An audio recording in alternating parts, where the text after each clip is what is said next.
Hi, Bill. Hi, Bob. Thank you for doing this. Well, it's my pleasure. Thank you. I know I've been talking about doing this for about a year, and we've sort of gone back and forth about it. And now that sort of the creature has become a reality, I really appreciate you taking the time to come out here and be my first guest and just have a talk with us. Well, I'm looking forward to it. We'll see where it goes.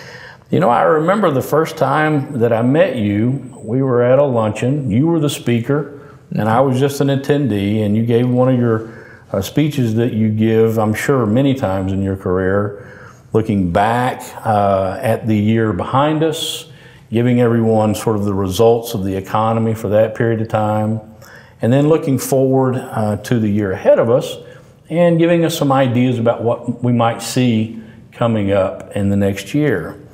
And I remember coming up to you sort of like a crazy stalker at the end of the thing and asking you if you would be interested in having lunch with me at some point and talking some more about this fascinating discussion that you had on our local economy. And you generously said yes, which was to my amazement. I appreciate that. And over the last few years, we've had a number of these luncheons and conversations, and they've been so interesting. And I've just really appreciated sort of becoming a friend and getting to have all these wonderful, fascinating conversations. Yeah. Well, I think you're talking about speech number one, which I have given I don't know how many times over the last 25 years or so, on how the Houston economy works and what's happening at any given time. I tell people the slides never change, just the story that goes with them. But you know, the luncheons aren't entirely selfless.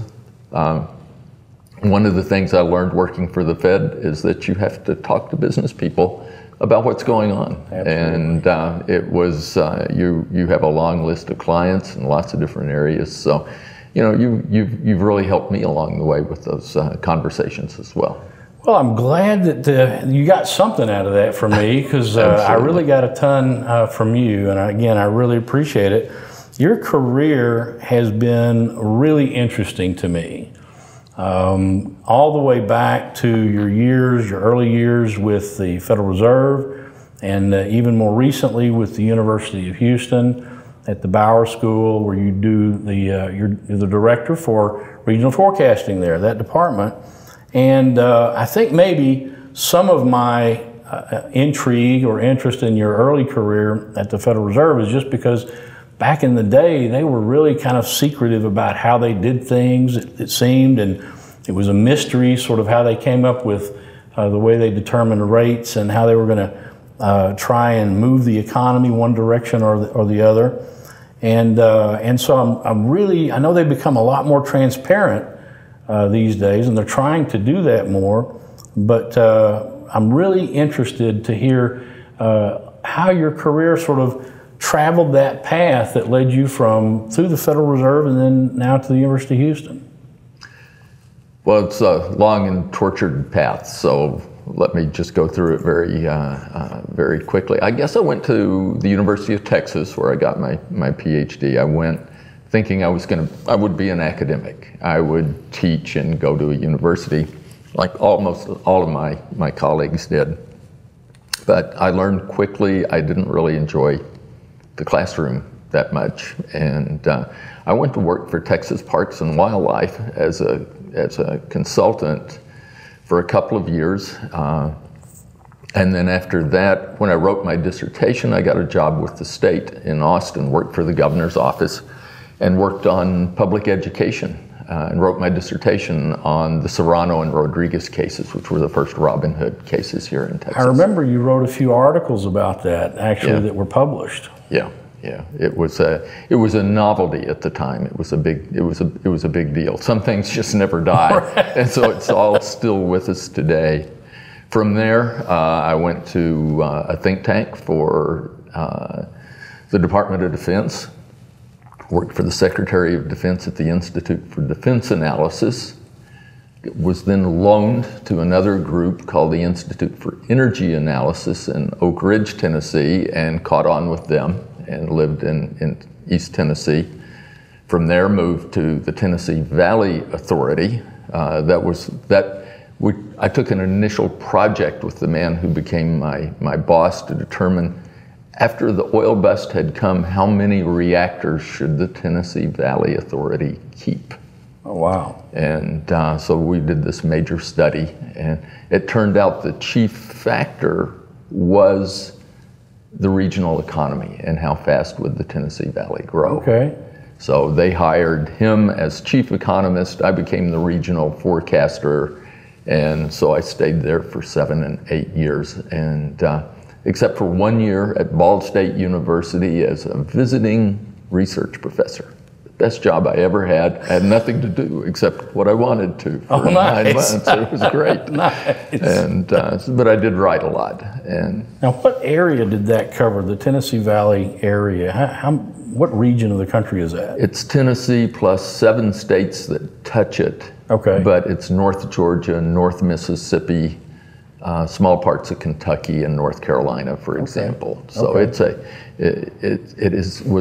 the largest generating utility in the United States. Wow. And keeping as many reactors as they did has turned out to be a good decision. Okay. But that job, like many others, came to an end, and we got a new chairman, and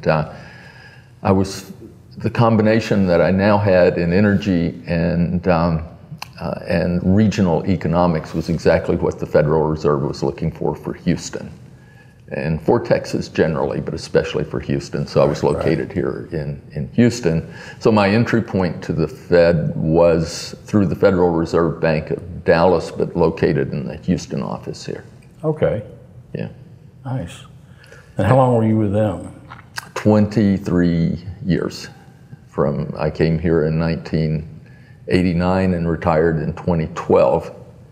But I spent 10 years of that split between El Paso and Houston. I'd grown up in El Paso, and I had a chance to go back and be the branch manager and in charge of the West Texas and New Mexico region for the Dallas Bank. That had to be really interesting. Was that about the time that they had the maquiladora situation that they had determined to put together and for an economic boost to that region? Is that about the time you were there? Yeah, I was there when NAFTA went into effect. Okay. And so NAFTA, and that was a big blow for El Paso. This was the major pants manufacturing centers, men's slacks in North America. Okay. And it was Ferris Slacks, Billy the Kid, Levi, they were all there, and with huge operations, and that was just wiped out in the space of literally a few months. Wow. Yeah. That's amazing. Well, take us then from that point to sort of your retirement with the Fed, and then you decided to join the University of Houston. Yeah. Well, let me say, you mentioned the sort of the secrecy at the Fed, and it disappeared, and in a way, that was a product of Alan Greenspan. And remember there's this book called Maestro, and that was sort of this idea, he's constantly pulling out one magic trick after another. But those were the days of these quarter point changes, and nobody knew what the Fed was going to do, and they never explained why they were doing it, but it was this little change one way or the other, and it was a bit like a magic trick, because no one could quite understand what they were up to. But then we came to the financial crisis, and this was a real crisis. And this took major moves in monetary policy that had never been seen before in terms of quantitative easing and doubling the size of the balance sheet. And it deserved to be explained. And so all of a sudden, it had to be explained, because people did not understand what was done. There was nothing that hadn't been done before. Right. I have to say, give Mr. Bernanke a lot of credit. When he came to the Fed, his first question was, where are the crisis plans? And it was kind of like, well, we've got these Y2K things left over. And literally much of what was done in the financial crisis was sort of dusted off Y2K. Okay. But they had to be explained to politicians, they had to be explained to the public, and so there became a major effort. In fact, I think now there's almost too much noise from 7 governors, 12 regional presidents. Too much dissonance, and you can't sort out what's happening because of the noise from different directions unless you're way into it. And I'm assuming the rest of the world, the central banks around the world, sort of took their cues from the Fed, and they developed their own quantitative easing programs. Yeah, they did. And Bernanke was really the right person for the job, in my opinion. His background had been studying the greatest financial crisis we had previously in the Great Depression and how that was mishandled. Oh, wow. And so he had very strong ideas about how this had to be approached this time. And I think we were really lucky. I greatly admire Bernanke for what he did during that period. What do you think led to the decision to appoint Bernanke to that spot? Is it his background, you think, or was there more to it than that? Was it more politics at the time, if you had to guess? Well, I'm sure his politics were right. Right. But at the same time, he was a very distinguished economist. That was his background. Okay. And I don't think anyone foresaw that his background in managing a crisis would be as valuable as it was, certainly not at the appointment time. He said himself, I was just sitting in my office one day and trying to figure out how to get out of the next faculty meeting, and just be careful what you wish for, because the phone rang and they offered me a job. And so that was how he always explained his appointment, was very in a very humble way, and he is a relatively humble person compared to many of the egos at the Fed. That's fascinating. There's been probably a dozen books written about that time, but I just remember thinking the crisis probably was more ominous than the public really understood, and it probably sort of brought us to the cliff's edge, if you will, in a number of ways. Yeah. What do you remember about that period of time? I really remember seeing them breaking out all of these monetary tools we had never seen before. Up until then, I gave, speech number 2 was on the Federal Reserve, I suppose, and how it worked. But we had never seen the kinds of emergency measures that were taken in the United States. All of these had been done in other countries, in Sweden, for example, in a major financial crisis there. But I just remember one sort of path-breaking change after another, which were frightening in themselves, because we had never been to this point previously. Absolutely. Yeah. That's probably, we could spend hours, if not days, just talking about that. But fast forward us a little bit now. We actually came out of that crisis, what seemed like, in a very quickly, comparatively to sort of the amount of time it took us to get into that mess. Fast forward us now a little bit. We're out of the crisis. We're moving forward. How much longer were you at the Fed after those measures were begun? Well, the crisis came in 2007, and I left in 2012. Okay. So I was there. We were well out of the crisis. We were in a very slow growth period, if you recall. Right. One of the rules of thumb about a financial crisis is that you don't get a normal recovery. You get a long, slow recovery, and it's one of Milton Friedman's rules, and the rule basically was because you have damaged financial institutions and their financial base has been hurt, so it takes a while to repair that. But I think there was more to this crisis in terms of the kind of damage that was done. So we went through this very long period of slow economic recovery, which was very frustrating. Right. But I think it just reflected the position we had put ourselves in by having the crisis to start with. And we had Dodd-Frank come out of that, and we had a number of other initiatives that really trying to trying to break up some of the practices of the big banks and pull out sort of the higher risk areas that they were dabbling in or maybe even full force into. And I remember we had several failures that just couldn't be avoided. Well, one way to think about Dodd-Frank is that if we were waiting for those financial institutions to be repaired, raising those capital standards the way they were raised, right, in a way delayed that. It made it even slower because they were not fully functional for a longer period of time. I think many of the requirements on the big institutions, that was the lesson, was the requirements from Dodd-Frank for the big institutions were necessary. What they did to the community banks, I think, is entirely debatable. I think a lot of that was really not necessary, right, for the small banks. And Texas, of course, is a huge community banking state. Absolutely. I know there's a lot of small banks that didn't survive that period, or they survived it very shakily and got devoured up by some of the bigger banks and territorial type of banking acquisitions. So, yeah. Well, we made it out, thank goodness. You saved the country. Yeah, there in El Paso, I was pulling all the levers. Yeah.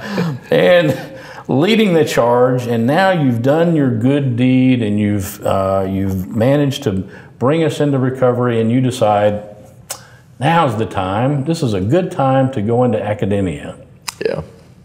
Well, I guess maybe the first thing I've learned is that I was right about academics. And I probably didn't turn out to be the best teacher in the world. But there was a small group there. I'm sure many of the people who'll see this know who Barton Smith was. Barton in the 1980s was, I guess he's often given credit for seeing the oil bust coming. Actually, what Barton saw was the housing bust coming here in Houston, and held a major symposium. And his reward for pointing out what was about to happen quite accurately was demands for him to be hired. I think Barton had to take a year off and take a sabbatical and leave town. Oh my! But as a result, in hindsight, he earned a reputation for foresight, and so he became quite a well-known personality and a well-known forecaster here in Houston. And I was given the opportunity when Bart left to see what we could do with it. Okay. It had been closed down by the social sciences there. They were not interested. And so we tried to revive it at the business school. And the business school's been quite supportive of what we do. Basically, right now we're doing a couple of symposia a year, just like Bart did. Okay. It's amazing. Bart trained everyone. You just send out an email and several hundred to 1,000 people just sign right up every time. Ready to go. And, smart. Yes, yeah. And some other research that supports the Houston economy here. Lots of presentations on what's happening. Right. And it's really we have lots of, seems like economics recently attracts lots of boomers. Houston's a real estate development town, so we have plenty of people constantly booming the economy, right, and doomsayers as well on the other side. And this Amazon relocation, for example, brought out all the doomsayers this time around. Right. But we try to be an objective source of information on what's happening in the Houston economy, which is important here. Well, it's just been, to me, a very, very interesting career and career path that you were on. When did you know you first wanted to be an economist?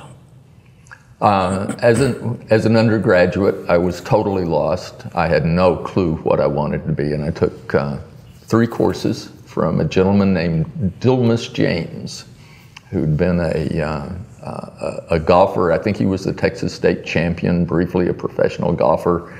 And he had gone to the University of Texas. I took 3 courses for him in international trade, Latin American economics, international economics, and I loved it. And I went by his office And I said, I was thinking about graduate school. And it doesn't work this way today. You can't do. He says, oh, well, I'll write you a letter. I've got friends at UT. They'll get you right in. Don't worry about it. Nice. So I applied, and to be honest, how much did I know about? I didn't even realize it was a Ph.D. program. I thought I was going to get a master's degree. And I didn't realize most economics programs in those days, the master's degree was the consolation prize if you failed your comps at the end or didn't get the dissertation done. So at the end of the first year, they said you have to take your oral exams, which I did and passed them. And they said, well, congratulations, and you're in the program now. And so I couldn't think of anything else to do, and wound up as an economist, and haven't regretted it. I've been an economist now for almost 45 years. 45, great career. Yeah. Well, Bill, I know that as your decision to become an economist sort of worked its way through college and you began to inhabit that as your profession, you became a prolific writer at the same time. And you've recently prepared an article, I believe you mentioned, on the Harvey hurricane impacts for the city of Houston and this region. Tell us a little bit about that and sort of what your conclusions were. Well, you can find the details on our website. It's a very long statistical analysis, and there'll be a summary of that'll go, the Texas A&M Real Estate Center is going to publish, and we might even try to get something in an academic journal ultimately out of it. There's been a lot of concern about the impact of Harvey on the economy. The conventional wisdom among economists, study after study, is that hurricanes and storms typically have very little impact on the economy. They tend to have a small effect, positive or negative, but after 6 months at least, it's over and gone.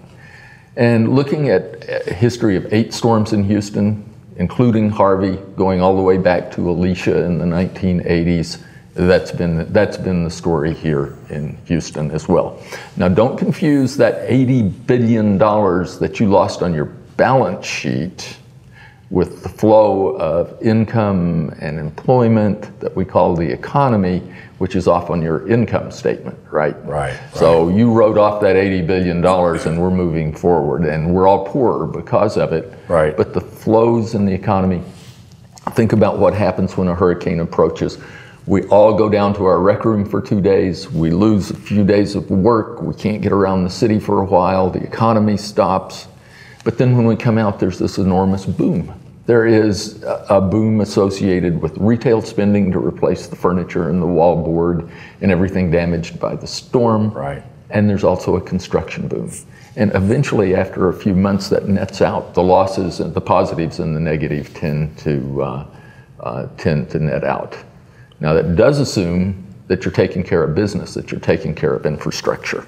Right. If you're New Orleans and you build your city below sea level and don't take care of the dikes, well, you can expect some problems, and that will affect the economy. Right. Look at what has happened in Puerto Rico, for example, with the electrical system. They're having to build roads into the transmission towers. Oh my gosh. In order to do repairs. Wow. So that's not taking care of infrastructure. So you have to do I think we've gotten 2 warnings here in Houston, one from Ike about storm surge in Galveston, and a second one now from Harvey about our river system and the adequacy of our flood control plans. We need the infrastructure improvement to keep the 9th storm that comes to Houston, to keep that as sort of a small plus or minus for the economy. And is it your sort of experience or awareness that the city of Houston and the city fathers and the politicians that are elected,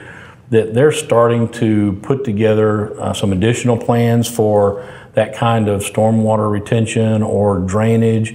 Or because we've been talking about it for years. We've been talking about how you move this water through the bayou systems and the canals and the channels, but you know, it seems like we're right back where we were.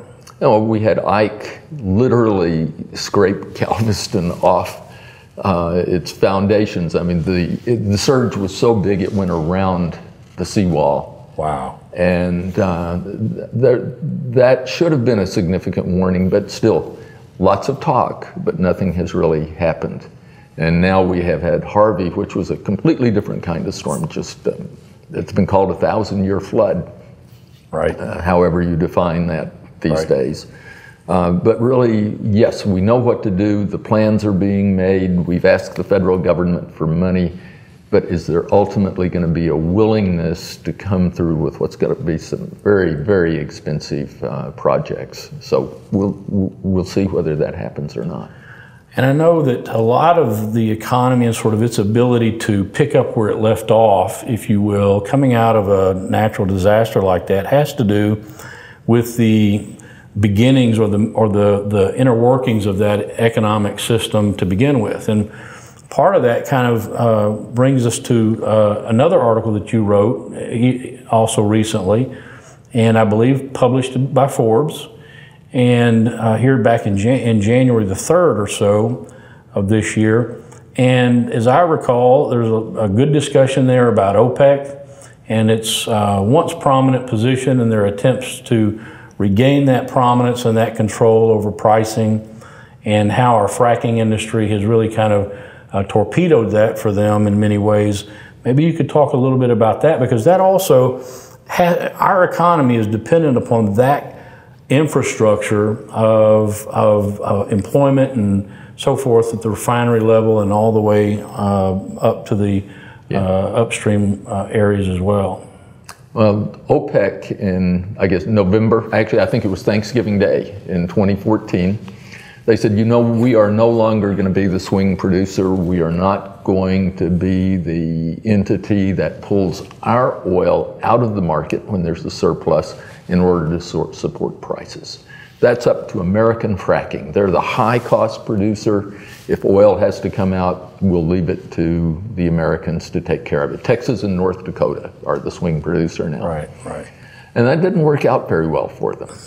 Right. We are currently, probably this coming month, will pass the 1970 record for the highest level of oil production in the United States. Wow. 20, you know, so we're talking long-standing record. OPEC first promised to crush fracking. Then in 2016, late in 2016, they came back and said, markets are just about to rebalance. They're almost there, and we're going to step back in and we're going to make these markets rebalance. The expression the oil minister used was, whatever it takes. And by the time we got excited here in Houston, you can see all of the economic statistics take off. The oil industry got excited. A lot of hiring was done here. We hired, I guess, about 8,000 or 9,000 oil workers back out of the 77,000 we had lost. Wow. And but then by June, the price was back down again to $40, $45 per barrel. And what happened is that the American fracking industry is not the Seven Sisters. It's not these big mammoth companies. It's dozens of small companies. There's no exploration risk. They're getting a certain recovery on their money. They are small companies, and it's a very competitive business. And what happened in 2016, 2017, they went to Wall Street and they said, look, we're going to get, the value of our company depends on the size of our asset base. Right. And that's how many reserves we have. So let's drill, and Wall Street will just shower riches on us because we're going to get this bigger reserve base, which really works well if only one company thinks of it. Right. And unfortunately, they all thought of it at the same time, and the result was American oil production took off like a rocket. Yeah. And that's a big question right now, is we're at 2017 again. Now all of the companies have sworn discipline. They're really looking, none of this just showing off for the stock market.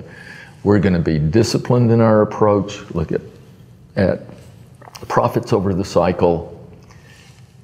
But what they're doing and what they're saying look a little different so far. We have already seen the rig count jump by about 50 rigs, seasonally adjusted, over just since the OPEC agreement was announced last time. And so it looks like we're sort of buying into this OPEC story again. Right. And is it a fool me once, fool me twice kind of situation, or is this OPEC maybe has found the magic to make this stick this time?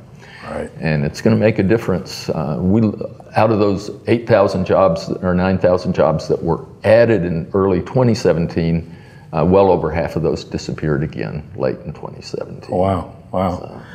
Well, certainly your wealth of knowledge in this particular area, which is really central and core to our region, and sort of allows you to stay immersed in it and to do a tremendous amount of research on it. Certainly that was one of the things that led the University of Houston to recently name you one of their inaugural Energy Fellows. Yeah. So I thought, tell us a little bit about that and what that meant for you to be recognized in that way, and sort of what that also means for the University of Houston in this area to try to establish itself as sort of a linchpin of that part of the economy. Well, when I found out I was going to be an Energy Fellow, that was my first question too. What is it exactly? What are we doing? But the University of Houston is proud of its energy expertise. They have a major program in energy, but it's interdisciplinary. It's in chemical engineering, mechanical engineering, in economics, all through the social sciences.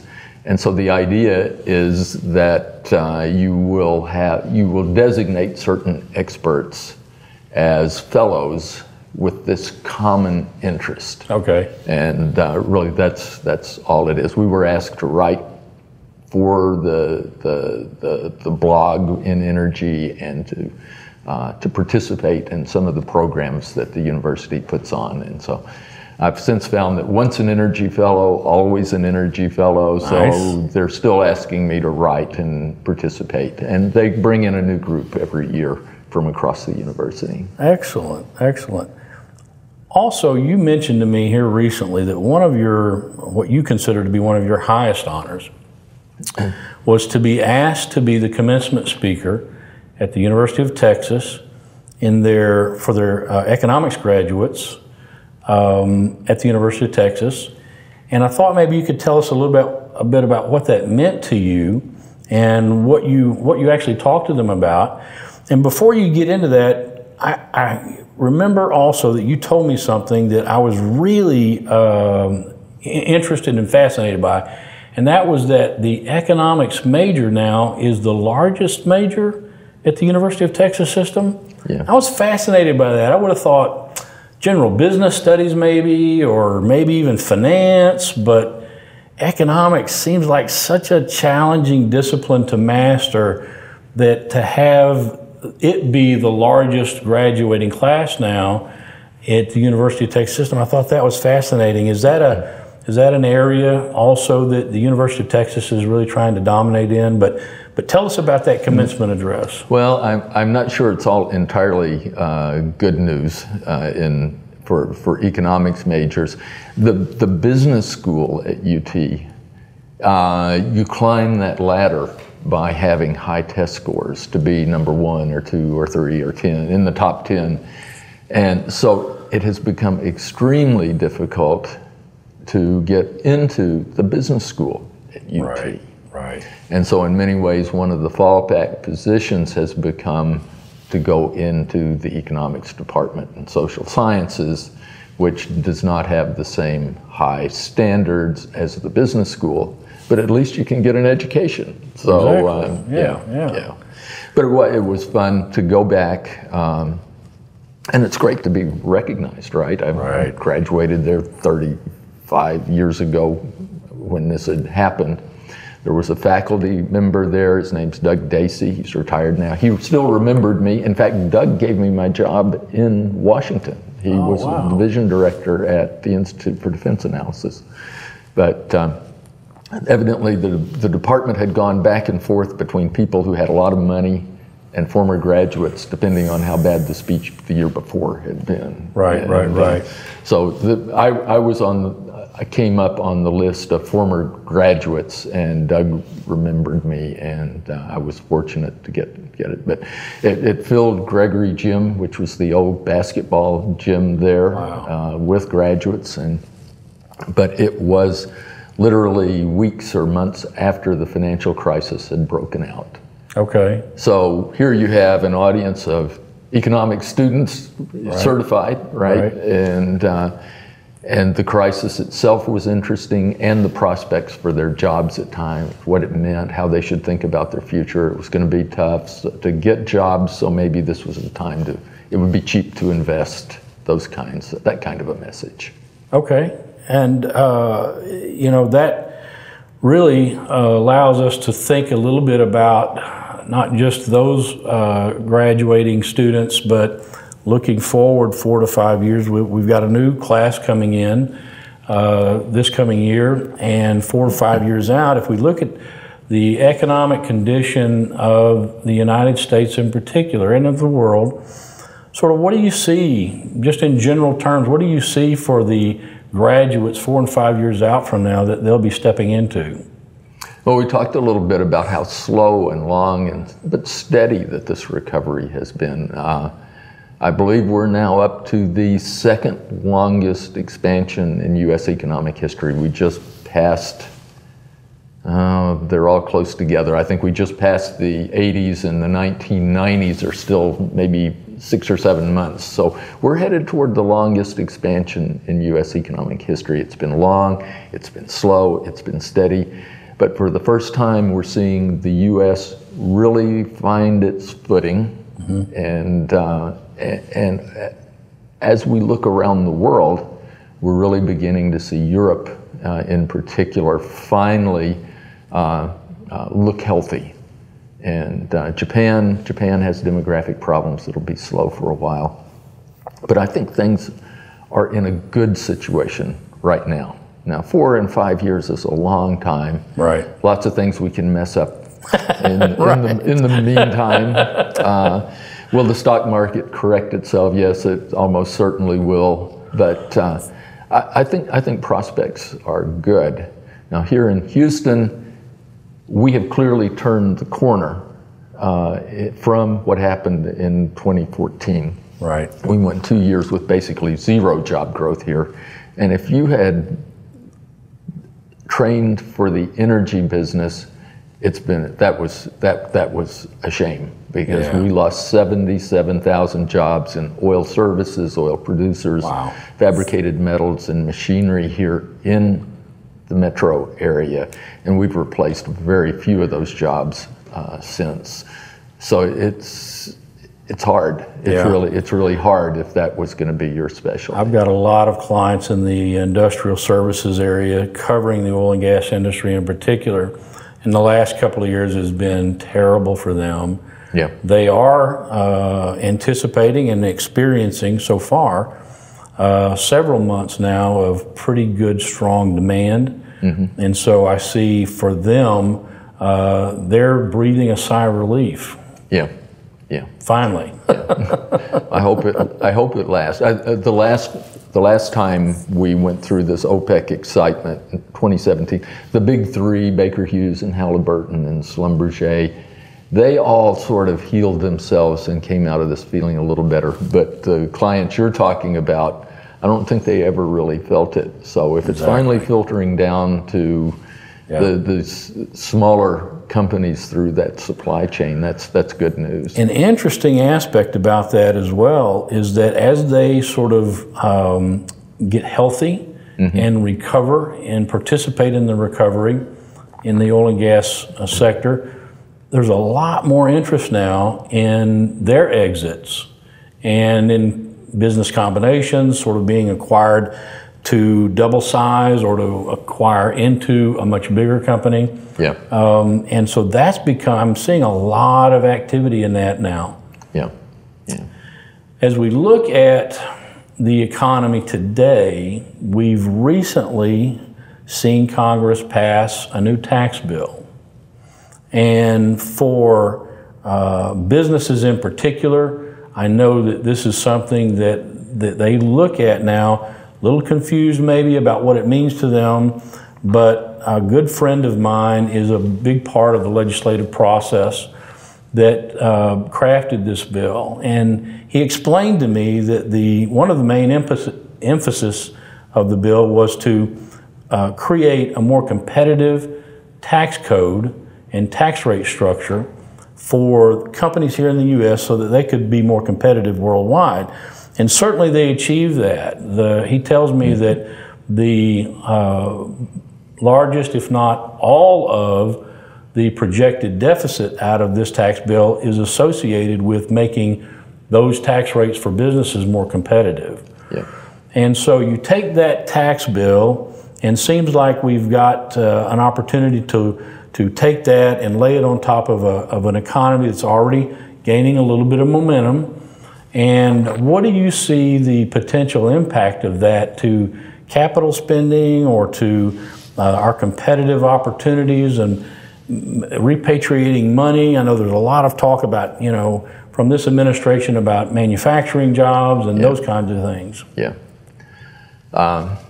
Well, let me. I guess I agree completely on the tax reform part of it. That was badly needed. Certainly, the corporate tax rate needed to come down because we had literally the highest rate in the world and we're not competitive.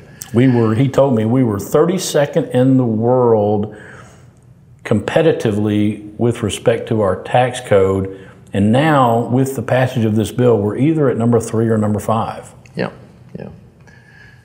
On the other hand, there's been a lot of talk about much faster growth, that we will come out of this growing much faster, 3 to 4% in GDP growth. And I find that unlikely because of the timing of this. During this long period of slow recovery, the Federal Reserve, among many others, begged Congress for stimulus, that the fiscal side needed to help the monetary side. The monetary side couldn't do it alone, and Congress was unwilling to go along with it. Now that the Fed is saying, we found our footing and we're withdrawing the monetary stimulus, now Congress comes along with the fiscal stimulus on the other side. The timing could have been considerably better if they had done this, say, two years ago. And I think now we're faced with the prospect that if we get faster growth, the Fed is going to step in and raise interest rates a little faster in order to slow that down, to stop inflation in the labor market from overheating. Or there are tremendous, if it doesn't work and we wind up with large deficits, there's legislation in place that says we must step in and cut spending, and cut spending heavily in entitlements if, in fact, we see the deficits. Whether the growth materializes or not, if there are deficits, that's going to happen. And again, that would be a process to slow it down. So I don't think we're at a position where we can expect much faster growth than what we see now. And that part of it, I think, is going to be really hard to come to fruition. And the Fed, as I recall, the Fed has targeted 2%, in general terms, 2% inflation for the U.S. economy. Is that sort of a benchmark that they continue to look at, you think? People have forgotten where that came from. They came out of a committee. I've forgotten who headed that committee right now. He's later a Fed governor. But the measure of inflation is flawed. And basically 2% is was the rate that after inflation was measured, that was the error. And so you wanted that 2% rate you wanted to continue with a 2% rate because they were overestimating inflation by 2%. Okay. So the reason you don't want 0 is that you want 2%. But basically, if you take the errors of measurement out of it, you're talking about you don't want any inflation at all. Gotcha. So, but that was a congressional committee that was put together, a special committee in the 1990s to come up with that 2% figure. And so that's what we've heard quoted ever since. And so your expectation, I guess, as you look out on the economy in general, would be for faster inflationary growth than that, or?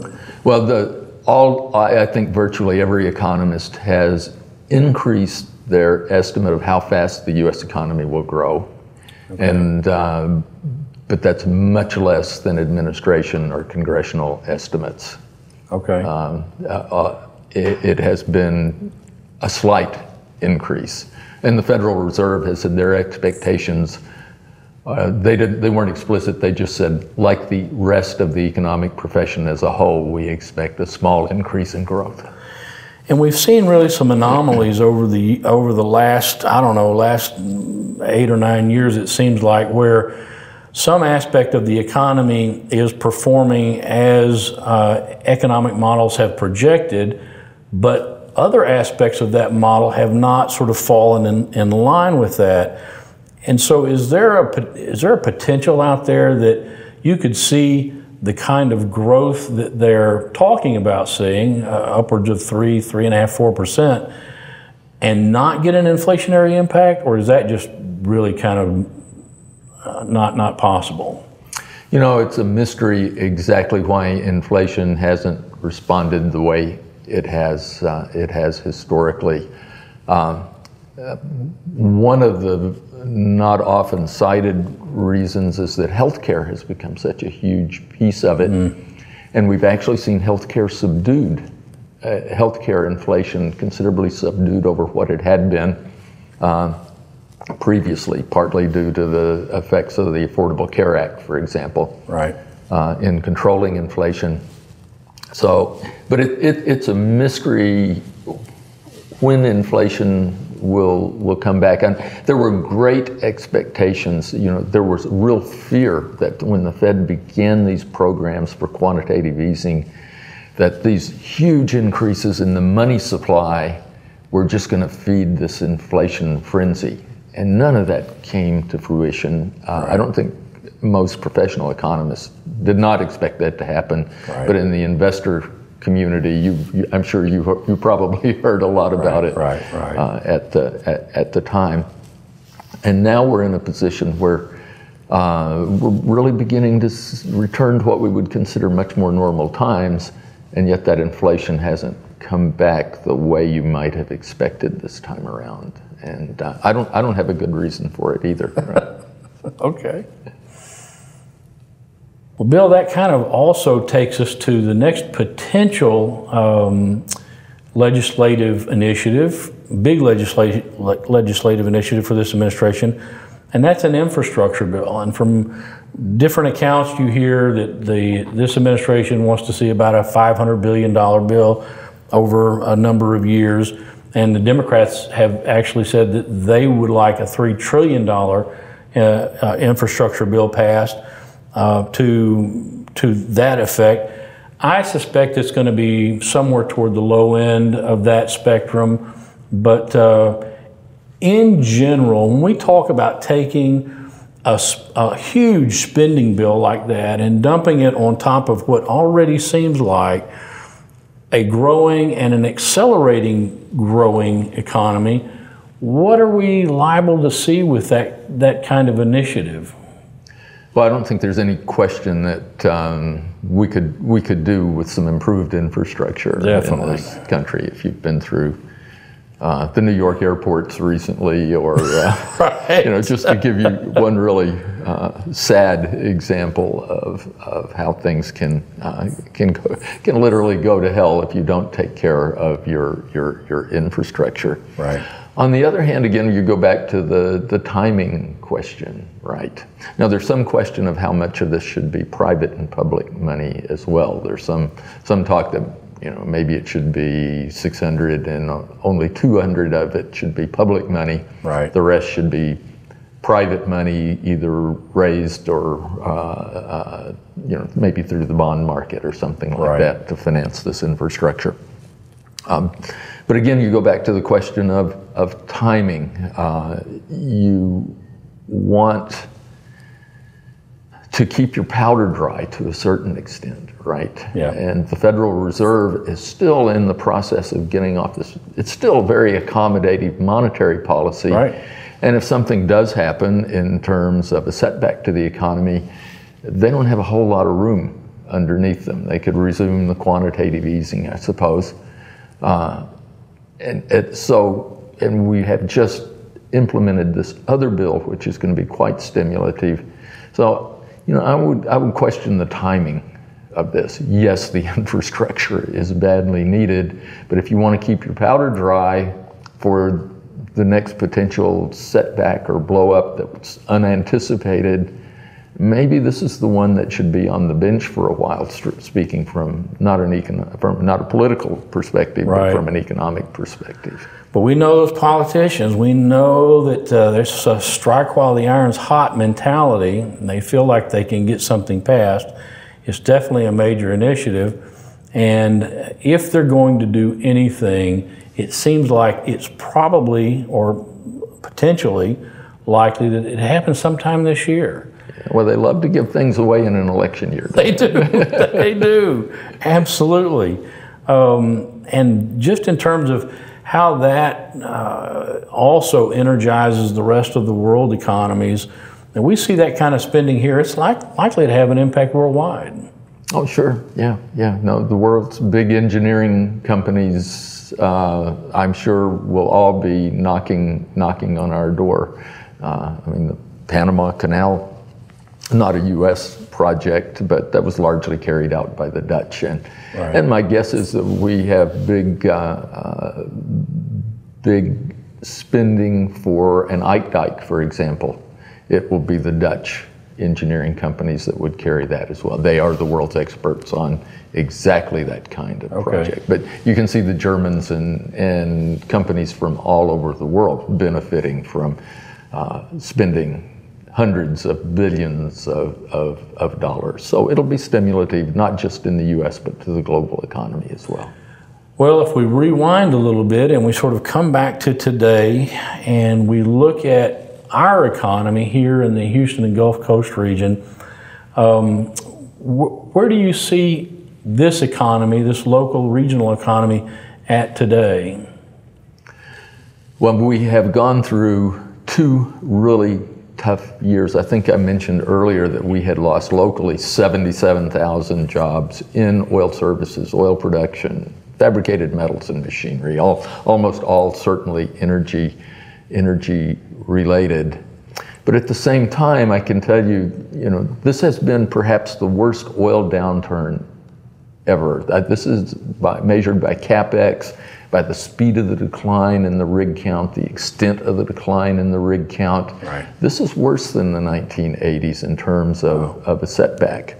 And the loss in Houston of those oil jobs, you can plot what happened in the 1980s, and you can literally lie on top of that the same decline here in Houston. Wow. The difference is not so much what happened to oil, the difference is what's happened to Houston. In the 1980s, we had not just an oil downturn, but a real estate bust and a huge financial crisis in the state because of the banking bust. I remember that. S&Ls. Yeah. Good old days of the S&Ls. Right. Well, and they rest in peace. Yeah. Well, and we did not have, you could not bank across straight lines. So your local banker was your banker. Right. And so there was no JP Morgan, and so we did not have the financial crisis or the credit crunch that ensued at the time. What's happened here in Houston this time has been the U.S. economy kept growing. That didn't happen in the 1980s. The decline in energy prices set off, and especially natural gas prices, set off a huge petrochemical boom on the other side of Houston, on the east side of Houston, right, on the ship channel. $50 billion in investment, sort of the capital equivalent of maybe 150 downtown office towers, for example. It's huge. And so that was a big stimulus to offset those 77,000 jobs. And we also came into this slowdown in Houston with tremendous momentum. We had 5 years of 80 to 100,000 jobs per year, growing 2 and 3 times as fast as the rest of the country. And just because the price of oil fell didn't mean we had all the bars and restaurants or drugstores or retail or schools or hospitals or roads we needed. So there was literally 18 months or so of just catch up that continued. But we've come to the point now, we let the oil downturn go on a little too long. The catch up is no longer there. That momentum is spent. The petrochemical boom is winding down rapidly. All of the big ethylene and plastic plants are coming online now. And so we're sort of left with the U.S. economy and whatever happens upstream. So let's hope this is the definitive turn upstream. Last year, we had about 30,000 jobs in Houston. When the numbers are revised, they'll show about 35,000 jobs here in Houston, which is not good. 60,000 would have been an average year in Houston. And so it's been quite disappointing in terms of the growth, but it was a turn. It was a beginning and a move toward higher growth. But I think without help from the ship channel, with the momentum gone, trying to get the ship turned, a lot of questions about this fool me once, fool me twice discussion we had on OPEC, whether they're really capable of raising oil prices. There's a lot of uncertainties about where we go in 2018. My guess is it'll be another slow but positive year here, 30,000, 40,000 jobs, below par. Right. If we were Philadelphia or Pittsburgh or Detroit, we'd love to have those numbers. Right. But in Houston, we're used to doing a lot better and would expect 60,000 just in an average year. Well, this has been, again, just a wonderfully interesting discussion across a broad spectrum of topics that relate to our business community and the economy. And I really appreciate it. For those people who would like to read more or to keep following your writings and so on, I know you've got a blog. Maybe you could explain sort of how that can happen. I guess the easiest way, almost everything I write will either show up or there'll be a link to it on our website at the University of Houston. It's the Institute for Regional Forecasting. Right. And if you just Google my name and IRF and economic update, then that'll take you right to the website. Nice. And you can see whatever's been written or published in recent months. Excellent.